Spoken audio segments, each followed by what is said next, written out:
Praise Lord. जय मसीह की। मैं स्टैनली मैकवान, मेरे YouTube channel Hindi Gujarati Bible study में आपका स्वागत है। मेरे चैनल को आज अभी इसी वक्त आप सब्सक्राइब कर लीजिए और परमेश्वर के ज्ञान में आप बढ़ते जाओ। पता है, आपको सुविधा चाहिए, आपको फैसिलिटीज़ चाहिए, आपको ये चाहिए, आपको वो चाहिए, आपको गाड़ी चाहिए, कार चाहिए, आपको घर चाहिए, आपको पैसा चाहिए।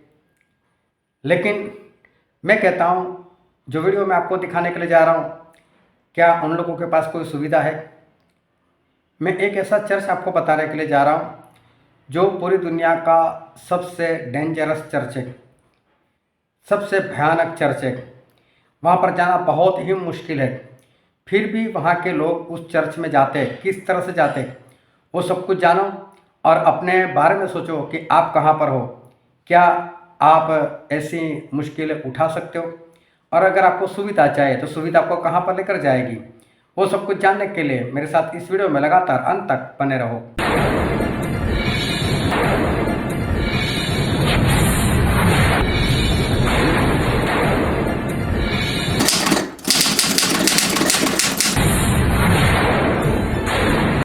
ये चर्च पूरी दुनिया में एक ऐसा चर्च है कि जहाँ पर जाना सबसे बड़ा मुश्किल काम है।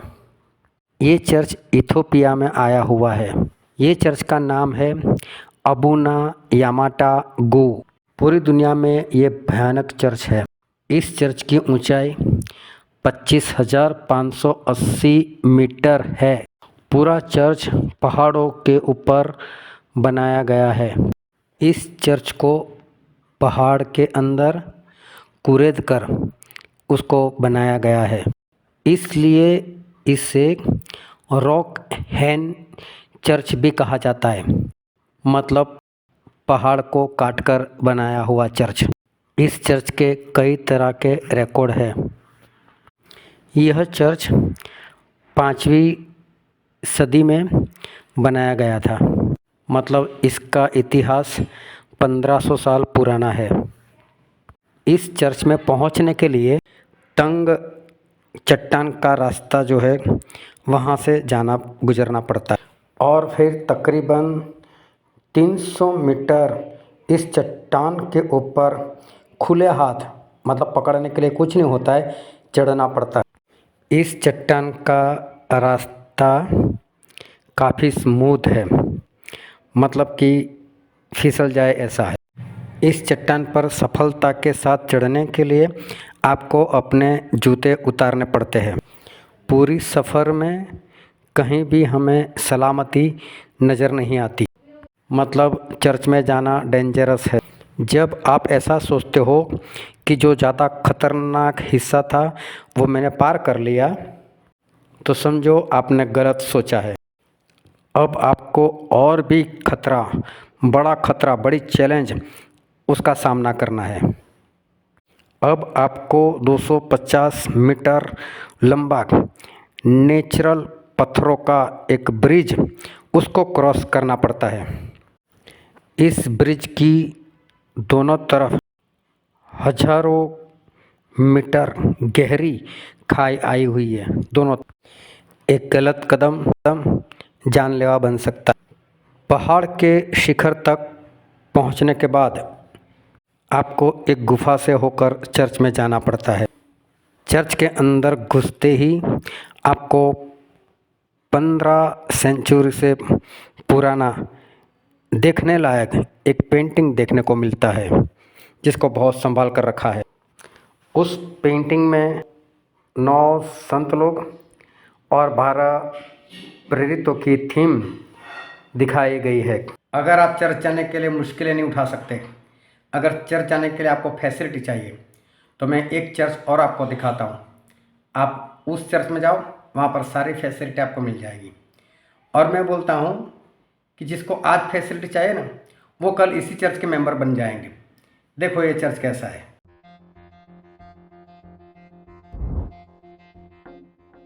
दक्षिण अमेरिकी देश चिली वैसे तो ईसाई बहुल देश रहा है, लेकिन अब वहां एक विवादास्पद धार्मिक मान्यता तेजी से फैल रही है।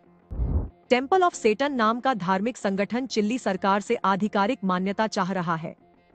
टेम्पल ऑफ सेटन को मानने वाले काली मोमबत्तियां जलाते हैं और कई ऐसी रस्में करते हैं जो मौजूदा धर्मों से अलग हैं।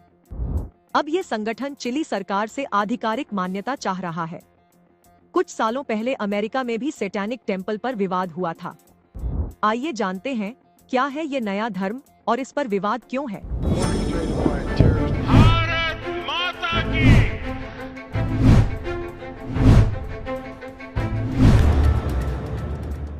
चिली का नाम कुछ दिनों पहले भूकंप की वजह से चर्चा में आया था। शांत और अमीर दक्षिण अमेरिकी देश में अस्थिरता बहुत कम ही दिखती है।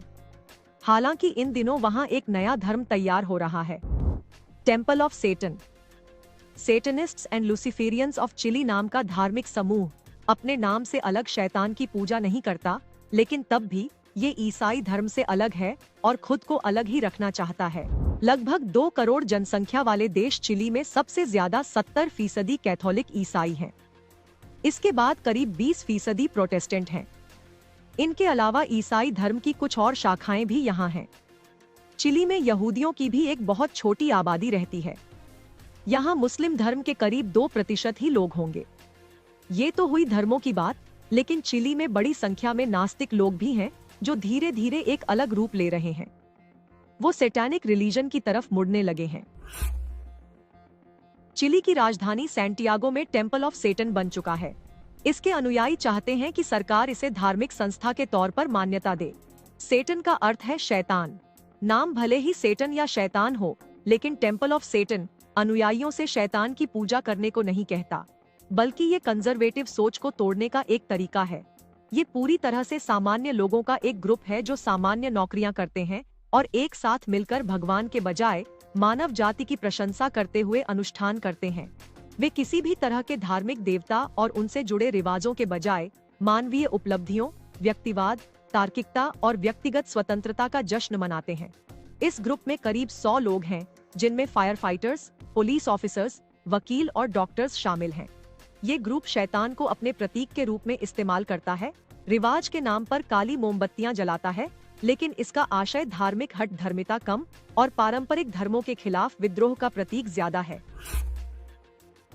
नास्तिक आबादी भले ही धार्मिक लोगों को चैलेंज करने के लिए अलग मजहब बना रही है, लेकिन बाकी धर्मों से अलग इस समुदाय का हिस्सा बनना आसान नहीं है। टेम्पल ऑफ सैटन का सदस्य बनने के लिए आवेदकों को लंबे प्रोसेस से गुजरना होता है। इसके तहत फॉर्म भरे जाते हैं और इंटरव्यू भी होता है। अनुयायी के तौर पर मान्यता पाने के लिए लोगों का कोई आपराधिक रिकॉर्ड नहीं होना चाहिए। इसके बाद उसका साइकोलॉजिकल टेस्ट भी होता है। सब ठीक पाए जाने पर ही वो धार्मिक गुट का हिस्सा बन सकेगा। सदस्यता पाने के बाद मेंबर अपने लिए एक नया नाम भी चुन सकता है। हालांकि ये अनौपचारिक ही होगा और केवल धार्मिक ग्रुप के बीच ही इस्तेमाल होगा। फर्स्ट पोस्ट की रिपोर्ट के मुताबिक टेम्पल ऑफ सैटन की नींव साल 2021 में डली थी, लेकिन इतनी शर्तों के बीच बहुत से लोग इसकी सदस्यता नहीं पा सके। अब प्रभावशाली ओहदों पर बैठे इसके अनुयायी मिनिस्ट्री ऑफ जस्टिस से इसे धार्मिक संस्था के तौर पर मान्यता देने की मांग कर रहे हैं, जिसके बाद से कंजर्वेटिव देश में विवाद हो रहा है। चिली में फिलहाल धार्मिक संकट आया हुआ है। बीते कई सालों से कथित तौर पर कैथोलिक चर्चों में यौन शोषण, यहाँ तक कि बच्चों का भी शोषण हुआ। इसकी खबरें आने के बाद भी पीड़ितों को दबाने की कोशिश हुई। तब से ही देश में नाराजगी बढ़ने लगी। लोग चर्च अधिकारियों पर भड़के हुए हैं। हालांकि इसकी संभावना कम ही है कि चिली की सरकार टेम्पल ऑफ सेटन को वैध धार्मिक संस्था के तौर पर मान्यता दे। पहले भी कई बार वहां ऐसी चर्चाएं हो चुकी हैं, लेकिन कैथोलिक देश में हर बार इस पर सख्ती से रोक लगाई गई। करीब 1 दशक पहले अमेरिका में भी टेम्पल ऑफ सेटन बना था। ये धार्मिक समूह शैतान के प्रतीक का तो इस्तेमाल करता था, लेकिन शैतान की पूजा या उसकी तरह कामों को बढ़ावा देना इसका उद्देश्य नहीं था, बल्कि इसे तर्क और विद्रोह की तरह देखा गया था, जो बाकी धार्मिक अंधविश्वासों को चैलेंज करता था। इस पर बड़ा विवाद तब हुआ जब इसके मानने वालों ने सार्वजनिक जगहों पर शैतान के प्रतीक लगाने की कोशिश की। इजाजत न मिलने पर वे दूसरे धार्मिक प्रतीकों को भी हटाने की मांग करने लगे।